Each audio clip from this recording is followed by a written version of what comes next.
आपने क्रमोन्नति जिसमें पैसा खर्च करना है सरकार ने उसका लाभ तो दे दिया, लेकिन ग्रेजुएटी और उनके पेंशन के लिए उनकी सेवा अवधि की गणना नहीं हो रही है। एक सलन की तालियां बजाएंगी कि ये कितना बड़ा मुद्दा है। सलन की तालियों से आप अंदाजा लगा लीजिए। और इसमें कोई आर्थिक भार भी नहीं है भाई साहब। जो कर्मचारी जब रिटायर होगा, वैसे भी 2030 में आपके नेतृत्व में और नरेंद्र मोदी जी के माननीय नेतृत्व में हम तीसरी अर्थव्यवस्था बनने वाले हैं। पैसों की कोई कमी नहीं रहने वाली है। विभिन्न संवर्गों का हमारे कर्मचारी नेता बैठे हैं। विभिन्न संवर्गों का जो वेतनमान ग्रेड पे के लिए हमारी भारतीय जनता पार्टी ने 2013 में घोषणा पत्र में इस बात को कहा था। वो आयोग तो बना, लेकिन उस आयोग को मैं चाहूंगा, और आपको मैंने माननीय भगवान दास सोमनानी जी को पूरा विस्तृत बताया था, एक आयोग की घोषणा आप कर दीजिए भाई साहब। किसी वरिष्ठ IAS अधिकारी को आप बना के बल्लभ भवन में बिठा दीजिए, ताकि हम सब कर्मचारियों की बात सुनने वाला कोई हो। सीटी परीक्षा के नाम पर नियुक्ति निरस्त करना भाई साहब, ये बहुत बड़ा वज्रपात है हमारे कर्मचारियों पे। कोई महिला जो अपना पति खो देती है तो उसका पहला वज्रपात होता है, और सीटी के नाम पर उसकी नौकरी ले लेना वो दूसरा वज्रपात होता है। तो मैं चाहता हूँ कि भाई साहब ये सीटी परीक्षा में ये जो 3 साल परीक्षा के नाम पे जो नौकरी से निकाला जा रहा है ये बंद हो। कमलनाथ सरकार द्वारा आज हम इतने परीक्षा दे के हमारा कर्मचारी नौकरी में आता है, उसको 70, 80, 90% स्टाफ फंड के नाम पर उसको 4 साल तक रगड़ा जाता है। मैं चाहता हूं कि माननीय मुख्यमंत्री जी, जो पूर्ववर्ती नियम थे कि नौकरी में 2 साल बाद उसको परिवीक्षा अवधि हट जाए, वो 2 साल बाद उसको रेगुलर कर जाए। ये जो काला कानून कमलनाथ सरकार ने किया था उसको आप निरस्त करेंगे। एक और विषय मैं रखना चाहूंगा। हालांकि 100-150 बच्चे हैं इस प्रदेश में भाई साहब। मध्य प्रदेश सरकार ने एक नियम बना दिया था कि अगर कोई व्यक्ति 7 साल तक नियुक्ति के लिए आवेदन नहीं करता है तो उसको नियुक्ति के लिए अपात्र माना जाएगा। मैं विषय माननीय मुख्यमंत्री जी आपके सामने ये रखना चाहता हूँ कि अगर कोई बच्चा जिसकी उम्र 8 साल है और उसके पिता की मृत्यु हो जाती है, तो जब वो 18 साल का होगा तभी ना आवेदन करेगा। लेकिन सरकार के ऐसे नियम थे कि जब वो 18 साल का होगा, उसने आवेदन किया तो उससे कह दिया गया कि तुमने 7 साल की उम्र के 7 साल पिता के मरने के 7 साल बाद आवेदन नहीं किया, इसलिए आपका अनुकंपा नियुक्ति का प्रकरण अमान्य किया जाता है। तो एक तो उसका बाल्यावस्था में बाप का मरना पहला वज्रपात, और नौकरी न देना ये दोहरा वज्रपात है। तो मेरा आपसे आग्रह है कि ऐसे प्रकरणों को एकजाई करके आप करेंगे। वैसे मैं माफी चाहता हूँ भाई साहब, ये जो उत्साह देख रहे हैं आप, दिवाली मिलन है। दिवाली मिलन में मुझे मांग नहीं करनी थी, आपसे माफी मांगते हुए, क्योंकि कर्मचारियों का नेता हूँ, मुझे दिन रात इन लोगों के बीच में रहना है। तो मैं आप सबको दिवाली की बधाई देते देते मैं आमंत्रित करूंगा कि हमारे अध्यक्ष जी आए और संक्षेप में अपना विषय रखें, क्योंकि 3 बजे से माननीय मुख्यमंत्री जी की कैबिनेट है, समय का अभाव है, इस हिसाब से करें। मैंने ज्यादा समय ले लिया, मैं इसके लिए भी माफी चाहता हूँ। बोले भारत माता की। आज बहुत शुभ दिन है।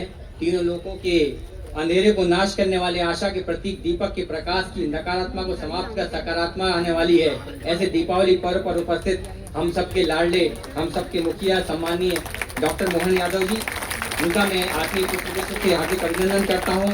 साथ ही हमारे दक्षिण पश्चिम विधानसभा से हमारे कर्मचारी जनप्रतिनिधि हमारे माननीय सोमनानी जी, उनका मैं हार्दिक अभिनंदन करता हूँ। हमारे सबसे बड़े संगठन जो है भारतीय मजदूर संघ के प्रदेश अध्यक्ष सम्मानीय संजय सिंह जी का मैं आत्मीय अभिनंदन करता हूं। और बीजिंग से सीधे ब्रिक्स देशों में भारत की आज प्रतिनिधित्व करते हुए आज सीधे चीन से हमारे बीच हमारे महामंत्री कुलदीप जी आए हैं, उनका मैं हार्दिक अभिनंदन करता हूं। और इस सेमिनार में उन्होंने सतत विकास और ट्रेड यूनियनों की भूमिका का शानदार विषय चीन में रखा है, इसके लिए बहुत जोरदार उन्हें बधाई देता हूँ। कर्मचारियों का शानदार विषय रखने वाले हमारे प्रदेश के महामंत्री जितेंद्र सिंह जी का मैं अभिनंदन करता हूं।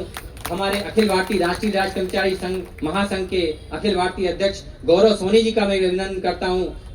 पूर्व कैबिनेट मंत्री दर्जा आदरणीय शेखावत जी, रमेश जी का मैं अभिनंदन करता हूं। हमारे वनवासी के संबंधित जितेंद्र सिंह जी गुर्जर जो हमारे संगठन मंत्री, उनका मैं अभिनंदन करता हूं। पूर्व अध्यक्ष हमारे सिसोदिया जी का अभिनंदन करता हूं। हमारे अन्य जो संगठनों के विभिन्न प्रांताध्यक्ष आए हैं, चूंकि समय की सीमा है इसलिए मैं मर्यादा का पालन करते हुए मैं सभी का सम्मान से हाथ जोड़ के सम्मान करता हूं। और एक बात कहूंगा भाई साहब कि यहाँ पर पूरा मध्य प्रदेश बैठा है, 55 जिलों के तहसील विकास खंड के आज यहाँ पर प्रतिनिधि हैं। आज पूरा मध्य प्रदेश आपके सामने है, इसलिए मैं समझता हूँ कि पूरे मध्य प्रदेश के कर्मचारियों की दिवाली मनेगी और उस दिवाली में हम सब आपके सहभागी बनेंगे। और मैं ज्यादा बात न करते हुए चंद पंक्ति से मैं आपका स्वागत अभिनंदन करता हूँ कि नैना भीगे भीगे जाएं, कैसी खुशी छुपाएं, राम आएंगे। कुछ समझ ना पाए हम फूल बिछाएं, राम आएंगे। कभी ढोल बजाएं, कभी द्वार सजाएं, राम आएंगे। मेरी झोपड़ी के भाग आज खुल जाएंगे, राम आएंगे। राम आएंगे तो मोहन भी साथ लाएंगे, और मोहन आएंगे तो मन को भी लुभाएंगे, और मन लुभाएंगे तो हमारे आशाओं के दीप जल जाएंगे। और आशाओं के जब दीप जलेंगे तो हम बिहार में दिवाली मनाएंगे। बोलो बाके बिहारी लाल की जय।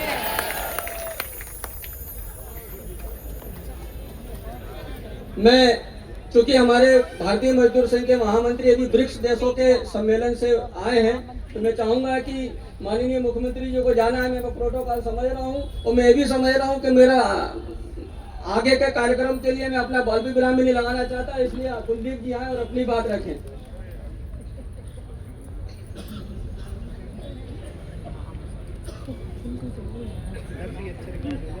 भारत माता की। सर्वप्रथम आज इस दीपावली मिलन कार्यक्रम में हमारे प्रदेश के मुखिया माननीय श्री मोहन यादव जी को भारतीय मजदूर संघ परिवार की ओर से मैं हार्दिक दीपावली की शुभकामनाएं देता हूं। और निश्चित तौर पे जो राज्य कर्मचारी संघ के महामंत्री ने कर्मचारियों के जो विषय आपके संज्ञान में इस कार्यक्रम के माध्यम से लाए हैं, तो निश्चित ही गंभीर विषय है। वो कर्मचारी उनकी समस्या का समाधान होना ये देश और प्रदेश हित में है, क्योंकि जैसा एक और विषय है जो कर्मचारियों जगत की जो वेतन विसंगतियां हैं, कई सारे ऐसे विषय हैं जिसमें अनावश्यक ज्यादा हैं, और कई सारे विषयों को समाधान के लिए एक प्लेटफॉर्म जिसको कर्मचारी आयोग के नाम से हम जानते थे, उसकी दोबारा से सक्रियता हो, ऐसा मेरा आपसे विनम्र निवेदन है कि कर्मचारी आयोग का गठन शीघ्र हो। क्योंकि मेरी दीपावली 8 दिन का चीन का प्रवास था और उसमें ब्रिक्स देशों के 10 देशों के प्रतिनिधि वहां उपस्थित हुए। उन्होंने सामाजिक दृष्टि से, आर्थिक दृष्टि से, तकनीकी दृष्टि से विभिन्न विषयों पे सभी देशों ने अपने समग्र साझा किए। लेकिन मुझे ये कहते हुए प्रसन्नता होती है कि श्रद्धेय दत्तोपंत ठेंगड़ी जी ने जो तीसरा विकल्प जो हमको दिया था, सारे देशों का समग्र जब हम सार निकालते हैं उस ब्रिक्स बैठक की, तो हमें ये ध्यान में आता है कि जो कैपिटलिज्म है, पूंजीवाद है और साम्यवाद है, उनसे देशों की प्रगति सुनिश्चित नहीं हो सकती। ठेंगड़ी जी द्वारा बताया हुआ मार्ग ही है जिसको देशों की प्रगति सुनिश्चित हो रही है। कहने को कोई भी देश अपने को कम्युनिस्ट कहें या कोई भी देश आप अपने को पूंजीवादी कहें, लेकिन जब उनकी आंतरिक व्यवस्था में आप जाते हो तो आप देखते हो समन्वयवादी व्यवस्था जो ठेंगड़ी जी ने कही है, उसी से उन देशों की प्रगति हुई है। उन्हीं आधारों पे मैं आज यहाँ उपस्थित जो कर्मचारी हैं और माननीय मुख्यमंत्री जी प्रदेश का नेतृत्व कर रहे हैं, तो जो समन्वय कर्मचारियों का, वर्किंग क्लास का जो योगदान सरकार में होना चाहिए और सरकार का जो सहयोग वर्किंग क्लास को होना चाहिए, उसी के आधार पर आज चीन जो है 20 ट्रिलियन की इकोनॉमी बना हुआ है। और आगे चल के मुझे समझता हूं कि जो गति उसने चीन ने अपने आप को दी है तो वो निरंतर चलने वाली है। और आज जो माननीय प्रधानमंत्री जी के नेतृत्व में जो नीति देश की है, निश्चित रूप से हम पूरे विश्व का जो कल्पना है कि विश्व का नेतृत्व करेंगे, निश्चित रूप से हम